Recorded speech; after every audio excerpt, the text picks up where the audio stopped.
Je rêve que le Burkina de demain, chaque Burkinabé, chaque matin, vous avez un verre de lait local sur votre table à manger. Je m'appelle Diallo Adama Ibrahim. Je suis tout d'abord un producteur laitier, mais aussi un transformateur. Donc, je suis responsable de la mini-laiterie Kosam Yadiga et Wayuga, qui est née le 14 février 1993. Donc ça fait près de 30 ans d'expérience dans la transformation du lait. Ici à Wayuga, nous étions des producteurs, donc il n'y avait pas de laiterie même à Wayuga. Au Burkina, il n'y avait que deux laiteries en ce moment.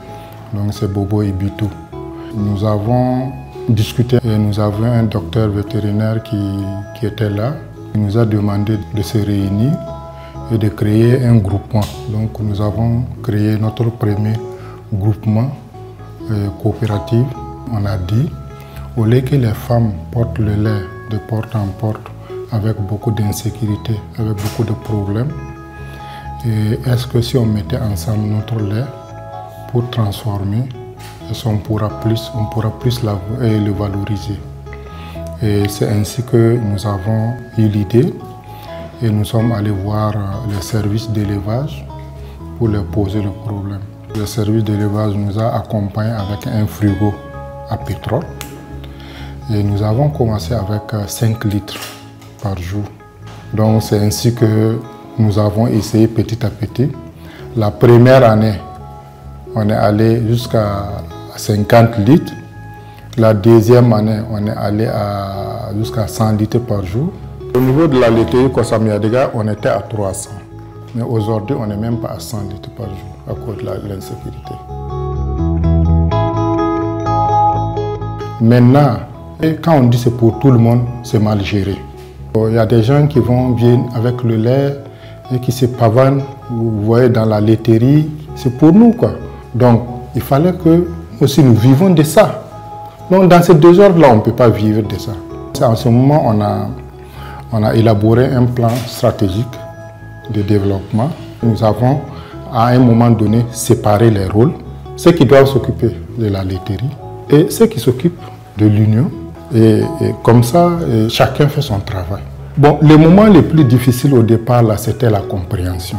Donc, pour qu'on arrive à ce qu'un leadership se dégage pour conduire la laiterie, ça a été un moment difficile.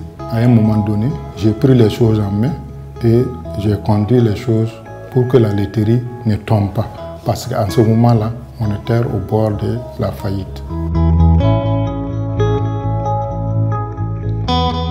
Si je regarde au début que les gens pensaient que c'est un métier de...